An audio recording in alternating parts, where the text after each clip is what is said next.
Ngumoha to obviously make it 3-2 for the club of Liverpool. And Liverpool, oh my, really went ahead to obviously look really good, but Newcastle, to me, looked a side that was really ready for war. And remember, we came into this game of football when Alexandra Isak wants to join Liverpool. You know that very well. Isak wants to join Liverpool, and in the due course of him wanting to join Liverpool, a lot of things had gone ahead to change. The talk was really toxic as far as this team was really concerned. And guess what? The Premier League is exciting, and this is what makes the Premier League one of the best leagues in the world, because the lad known as Isak is still at Newcastle. Liverpool want to sign the player. Hugo Ekitike was on target, but Liverpool are still pushing to obviously get in this lad, and that's what makes this a different phase of Premier League altogether. And I tell you what, Newcastle had the best of the best, but they never saved the last or the best for their last, and Liverpool really had the best for themselves in the due course of the full 90 that was really played. I've gone ahead to see some people say, how come they added 11 minutes into that game? And I'm like, if you know the game of football very well, the number of minutes added are the bare minimum that the referee shouldn't stop the game at. You know, if the referee is to stop the game, he should stop it with those minutes when the added minutes really clock. If he obviously goes ahead to add in more 1, 2, 3, that's up to him. So Newcastle have been beaten by Liverpool, and it's a 3-2 win for the side of Liverpool, taking Liverpool to higher heights onto the so-called Premier League, and they've gone ahead obviously scoop a win into that side. Newcastle went ahead to get a red card of Anthony Gordon in the 45th plus 3rd minute, where he went ahead and obviously slid into Virgil van Dijk, and I think he really went ahead to see bruises onto the calf of Virgil van Dijk, and the player was really sent off after the referee was called by VAR, and after reviewing that, he was like, it's really necessary for this player to be sent off. So that's how the game of football really went ahead to play. But Ryan Gravenberch, 35th minute, went ahead to obviously pull the trigger from outside the Tina's box area, and the ball went into the back of the net. Then Hugo Ekitike at the start of the second half, 46th minute, doubled the lead for the side of Newcastle, for the side of Liverpool. Then Bruno Guimaraes pulled one back, and then William Osula, who came off the bench, came up and obviously put in a very huge shift in there for you. And we look at William Osula, he's 22 years of age, he's Danish, and he plays for Newcastle, and this is the lad that came off the bench and obviously did the needful. He was playing for Denmark under 21, and he has been at Newcastle since the season of 2024-2025, and he played in the Premier League 14 games, scored 1 goal. This time round, in his second game, he has gone ahead to obviously score his first goal, and that really gives him a very huge boost in as far as coming in through to represent for the side of Newcastle is really concerned, as very many people are really asking, who is Osula? He was the only striker they really had into their team, and he came off and really represented to the fullest, and he really went ahead to really level up the game. But the side of Newcastle couldn't obviously handle the pressure from the 11-man Liverpool against the 10-man Liverpool, and Ngumoha in the 90th plus 10th minute came up and obviously went ahead to obviously make it 3-2 for the side of Liverpool. The entire stadium was really silenced, and then the Liverpool fans were really chanting and obviously saying, yeah, that's our man, and that's how things have gone ahead to pan out into the mix. So that's how things really panned out at the side of St. James's Park. Newcastle just got beaten into that manner, but they went ahead and put up a fight, because if you were a team that really had a man less and you came up with such stats, it shows you how Newcastle really put in a fight when they're really taking on a side known as Liverpool, because they had 10 shots, and Liverpool had 5. 3 shots on target, Liverpool had 4. Then 37% ball possession by Newcastle. Liverpool had 63% ball possession. 241 passes completed by Newcastle. 435 passes completed by Liverpool. 68% passing accuracy by Newcastle and 83% passing accuracy by Liverpool. 17 fouls by Newcastle and 15 fouls by Liverpool. 2 yellow cards by Newcastle and 3 yellow cards to Liverpool. 1 red card to Newcastle. It went to Anthony Gordon, meaning that Anthony Gordon is obviously going to be missing in action in the next 2-3 games for the side of Newcastle. And let me obviously find out which of these games is he going to miss, because there is what we call the Carabao Cup. Let me see whether is going to be playing in the Carabao Cup. Let me see. All right, we are really having they have to play Newcastle on the 30th. Sorry, they have to play Leeds. He's going to be missing that. And they're also going to be playing Wolverhampton Wanderers on the 13th when we return from international break. That is the side of Newcastle, meaning that these are the 2 games that he's obviously going to miss. That is Leeds and Wolverhampton Wanderers. And I think he will return when they're playing against Bournemouth, and then when they're hosting Arsenal the 28th of September. Big games coming up here to see how they'll obviously tussle it out. But I tell you, it's really a very huge loss for the side of Newcastle, because if you don't have a center forward who is really in the ilk of Isak, then you lose out one of your best forwards who can obviously factor out a result for you in a game like this or in any games that they're going to have to play. I tell you what, it really screams danger. It screams danger, I tell you, because you can't tell me that Eddie Howe is really okay when he's not having this lad known as Anthony Gordon. Anthony Gordon is extremely talented, and I tell you what, he has been sent off, and it's a very huge miss. And I think this is obviously going to be propelling Newcastle's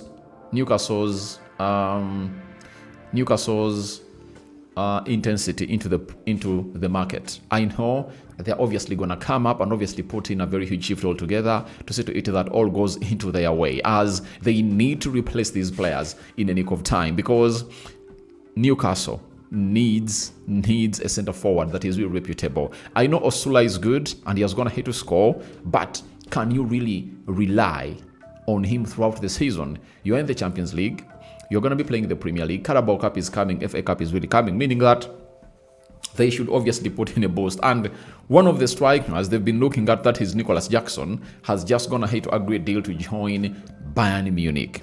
You understand? So it is really very alarming for the side of Newcastle. I don't know who they're obviously going to be going in for. Will they go in for Oli Watkins? But they need a center forward. Unless otherwise, they really keep this lad here. And Newcastle should understand that when they keep a player known as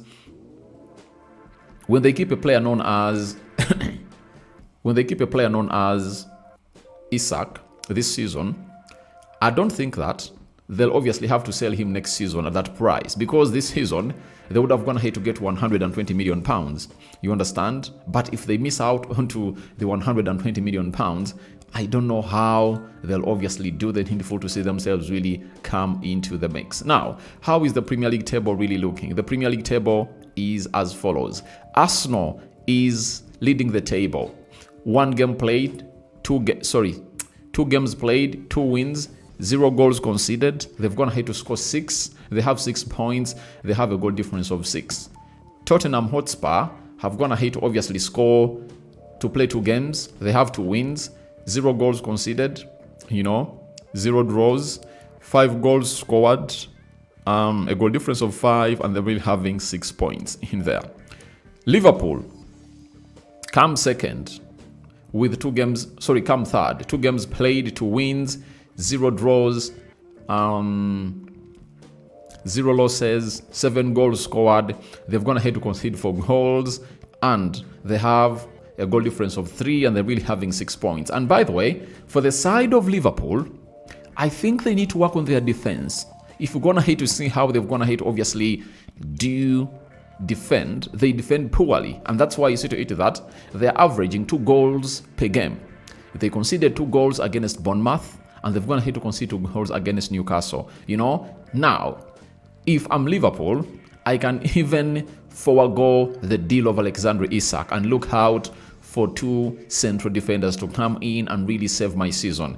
That central defense of Liverpool cannot really take Liverpool throughout the season to compete, because if you're conceding an average of 2 goals, that means when you score 1 goal, all 2, you aren't going to really win. And I tell you, Liverpool average 2 goals, per game. You get? And you don't think that every game Liverpool will have the luxury to score 3 goals like they've gone ahead to do in the game of Bournemouth and the game of Newcastle respectively. You understand? So I think the side of Liverpool needs to obviously get in central defenders. Why? The 2 they're having are really good if they can really keep fit throughout the season. But according to how Virgil van Dijk has gone ahead, obviously start being injury prone, and Konate, do you bet your money that Liverpool can obviously end a season with those players missing like 2 or 3 games? I think one of them will even have to go out for longer. That is it. So if I'm Liverpool, all what I do is I get into central defenders, get in Mark Guehi from the side of Crystal Palace, and really find another defender from the Premier League. At least you'll be having those 3, and they'll share those roles, because we are going into what we call a marathon. For example, if this week, I think the Champions League draws are obviously going to be taken. Is it on Tuesday? Let me see. UCL draw, the Champions League draws.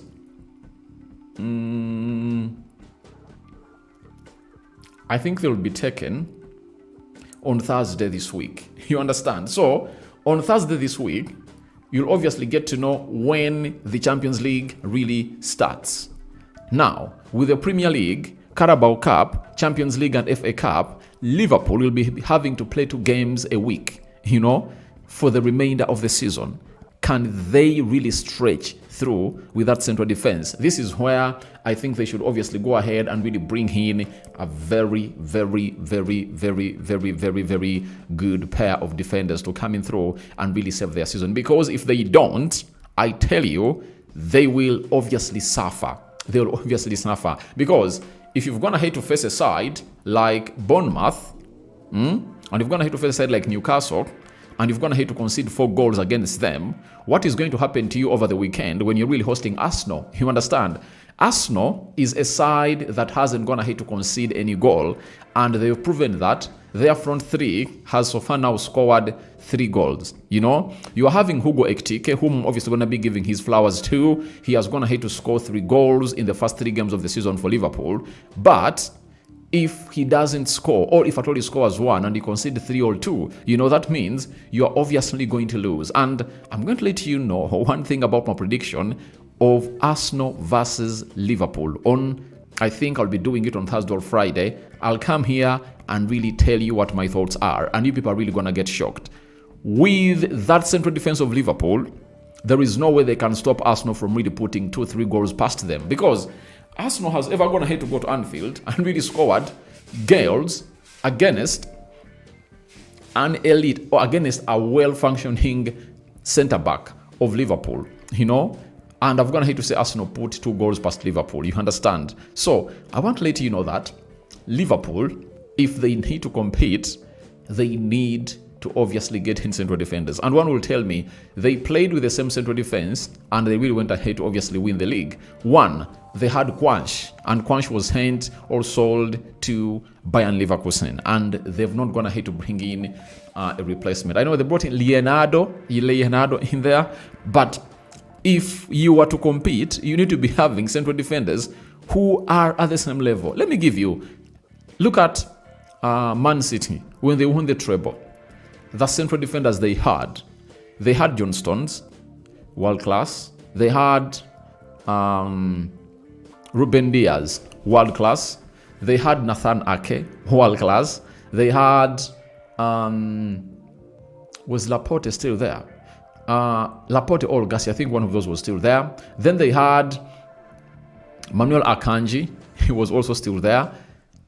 They had another one in there. So they had close to 5-6 central defenders that were really good. You understand? And you tell me that if I told you Liverpool and you've gone ahead to spend huge onto that front line, why don't you obviously strengthen your central defense? That is my question. And I'm like, what is Ancelotti all about? What is he doing to himself? He's doing a disservice to himself for not really putting in a very huge shift altogether. You understand? So, to my understanding, Liverpool has to go in and bring in what we call a centre-back. Not one, but two. Gomez is there, but we all know to it that Gomez is an injury-prone player. You can't trust him with your team. Let's all admit to that you can't obviously trust Gomez with your team in there for you to play into that position. So I was still showing you the league table. Liverpool is third. Chelsea is fourth with 4 points. Nottingham Forest is fifth with 4 points. Man City is 6th with 3 points. Sunderland is 7th with 3 points. Everton is 2nd with 8th with 3 points. Bournemouth 3 points in there for you. And one will ask me about my team, Manchester United. You know, yeah.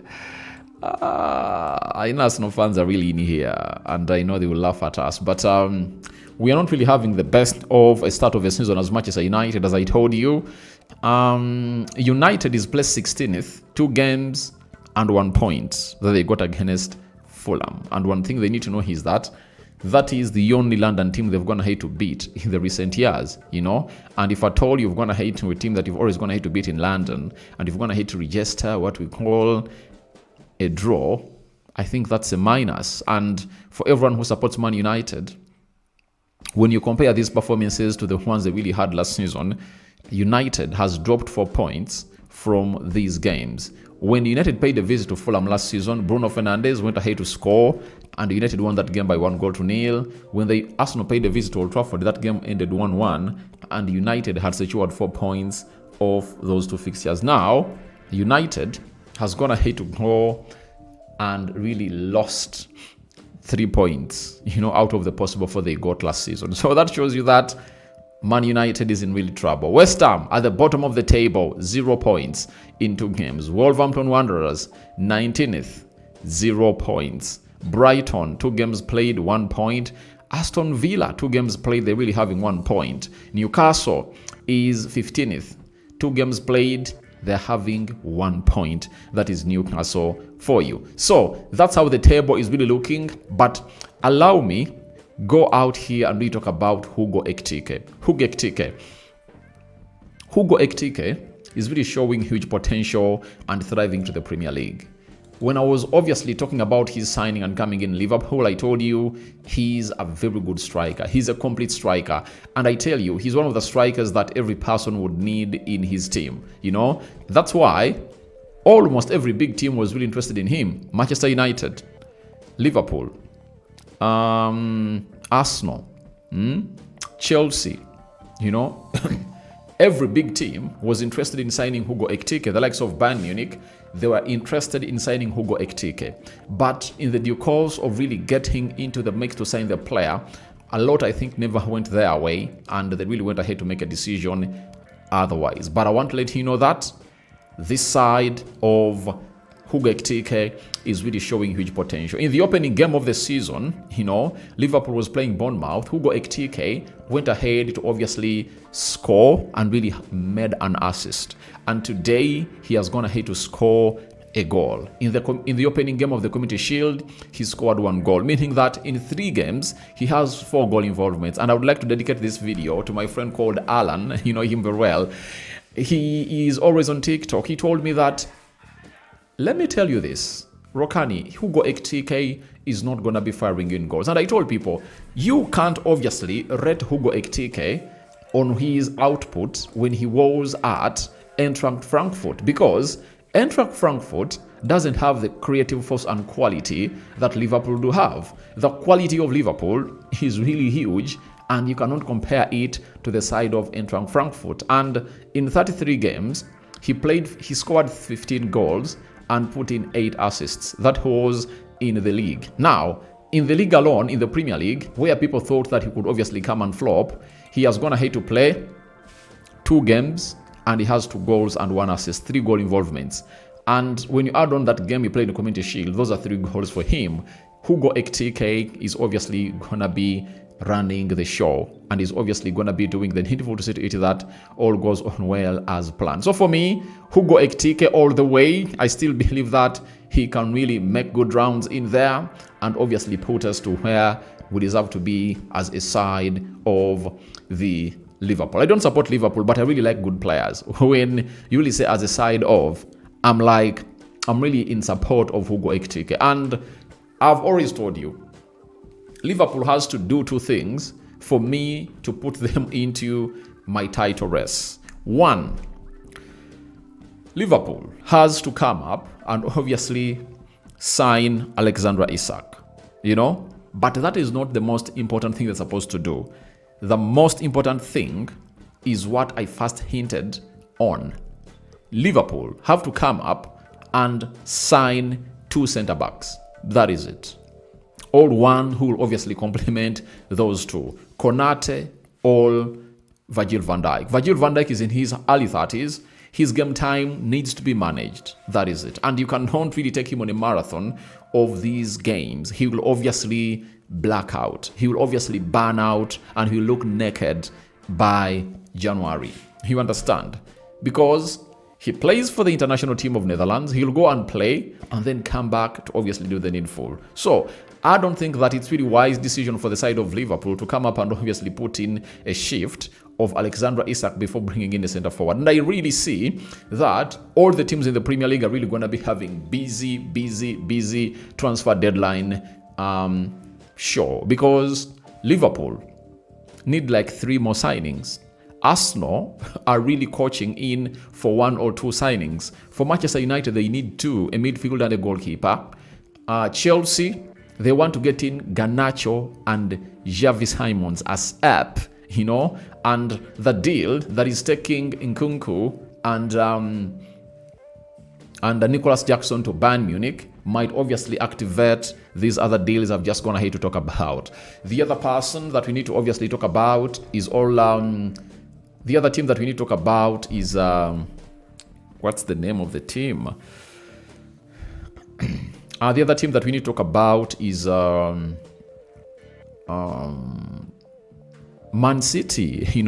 Man City are still in search of a goalkeeper, where we expect Donnarumma to come in through and really play a very huge shift into that. So a lot of business is going to be done. Spurs is into the market.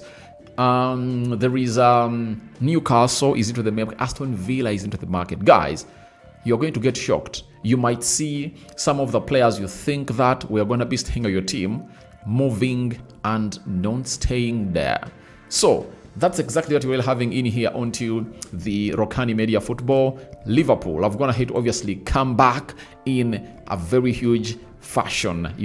We thought that Newcastle had gone ahead to obviously level up the game and nothing would happen, but Ngumoha came off the bench and really went ahead to obviously close it down like that and gave Liverpool the win. Now, we are really having a man on as Zuma Richard. Good morning, Rokani David. That's for the update. Thanks for the update. God bless you. Richard Fenny. Hey, bro. Good morning. Thank you. Then Mubarak. Mr. Aradi. Big up, sir. While I want you, compare for me Piero and Kivio. I tell you, for me, Kivio has the qualities of really turning out to be a world-class defender, but there is no way you'll turn out to be a world-class defender when you are not playing and not getting enough minutes into your legs. That's what makes you world-class, being able to obviously play game in, game out. You saw to it that when a player known as Gabriel Magalhaes went ahead to get an injury, this lad came in hard and really put in a very good shift and represented to the fullest. And I don't think that there is any day you thought that this guy never represented. He has played for Arsenal wholeheartedly. But at this juncture, if you are at his age, because I think he's turning 23 or 24 years of age, you've been at Arsenal for almost 3 seasons, nothing is signaling that you should obviously come in through and really start. So you better get out and find a team that is obviously going to be giving you ample playing time. And I tell you, if he goes to FC Porto, he won't need to play more than 2 seasons for other big clubs to obviously go for him, because he's good at ball distribution, he's good at tackling, his game reading is good, he is talented, good in the air, he even scores goals. So he just needs to get a perfect place. And if I told him Arsenal, I wouldn't have gone ahead to sell the player. I would have gone ahead to loan him to a certain club, because I know he'll obviously thrive, and when he thrives, he'll come in through and really put in a very huge shift, like other players have gone ahead to put in there. So for me, I cannot support the sale of this lad. But all I know is that Arsenal needs some money. They need some money. They need some money to see to it that all goes on well as planned for the side of their transfer window. But Andre Bartha, he's obviously proving people wrong that he can obviously put in a very huge shift altogether throughout his times of play. So that is all about Piero and Kivio. And by the way, one thing you should understand about Kivio, the other thing that I hadn't obviously gone ahead to hint on, is that when Kivio came into the Premier League, he never looked like he was struggling. He's settled in well, you know. Remember, he was only being played into what we call the UEFA Europa League, FA Cup and Carabao Cup games. And in that season, you remember when William Saliba went ahead to obviously get an injury. Was it William Saliba? I think it was Saliba. And he was being played in that central defense with Gabriel Magalhaes. And we all know who makes the other better. We all know to it that it's Saliba that makes Gabriel Magalhaes better. You understand? So the manager brought him in and he played him onto the wrong side of his foot, because he's a left-sided centre-back, and the manager always played him as a right-sided centre-back, and that really made him really look very badly. And that's why when Gabriel Magalhaes got injured and the manager went ahead to obviously bring him on, you know what happened? And the manager went ahead to bring him on, right?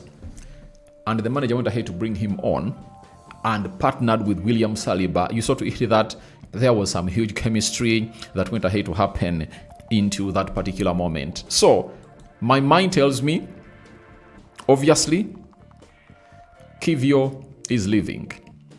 He is leaving. You understand? He is leaving, and I don't see him really staying here. Now, Opta Joe has certain stats they've gone ahead to obviously issue to us here that I think are really very important for us to obviously know about before we call it quick, because we are left with 3 minutes to end this live video. Now,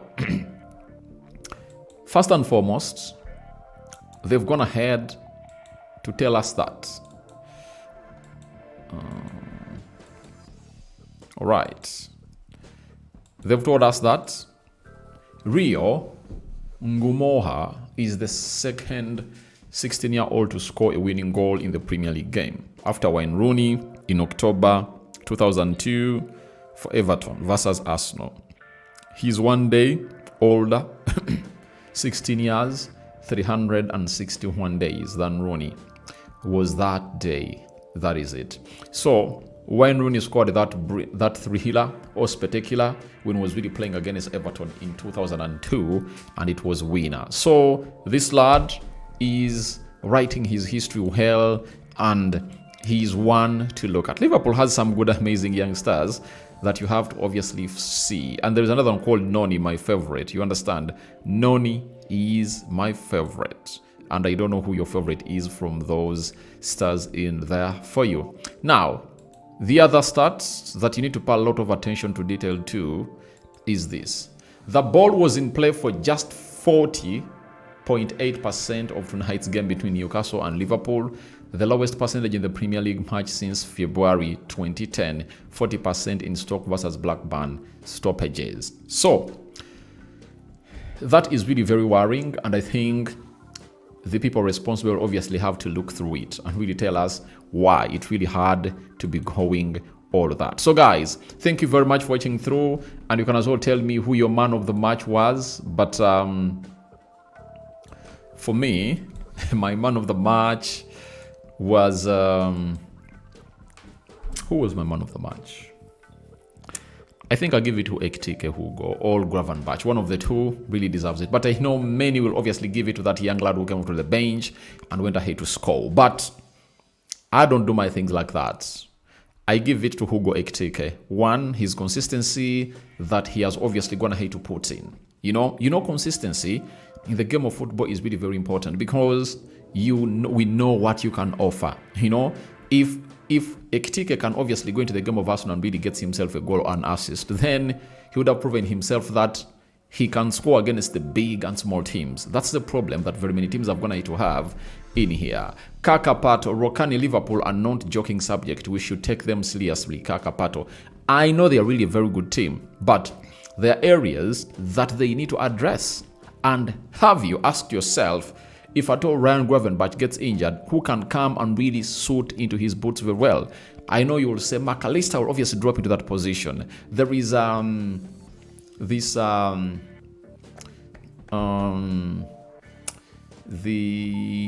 Japanese international, I've forgotten his name, but I think Liverpool a little bit thin in some areas, especially in the central defense and when it comes to the central midfield, especially the defensive midfield area.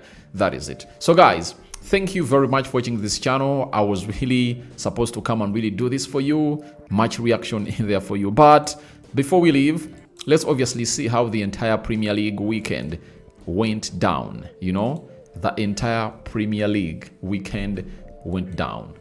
We opened up match day 2 with a game of Chelsea versus West Ham. Chelsea went gung-ho onto a team called West Ham. 5-1. City was beaten to City, lost to Tottenham by 2-0. Bournemouth 1, Wolves 0. Burnley 2, Sunderland 0. Brentford 1, Aston Villa 0. Arsenal 5, Leeds 0. Crystal Palace and Nottingham 1-1. Everton 2, Brighton 0.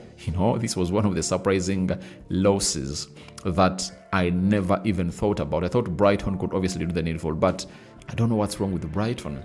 Fulham drew 1-1 with Man United, and Liverpool have gone ahead to put and have gone ahead obviously end match day 2 with a 2-goal loss. With a loss to Liverpool as they put 2 and Liverpool placed 3 at the back of the net. So match day 3, Saturday, Chelsea early kickstarter versus Fulham Saturday. Then Wolverhampton Wanderers versus Everton will be played next. Tottenham, Bournemouth, Man United, Burnley. That is a Saturday game. Sunderland, Brentford, Saturday. Leeds, Newcastle. Game will be played on Saturday. Brighton and Man City. Game will be played on Sunday. Nottingham versus West Ham. Game will be played on Sunday. And the big one on Sunday will come through on All Arts, the Anfield. Liverpool hosting Arsenal, 31st August, 18:30 hours. Big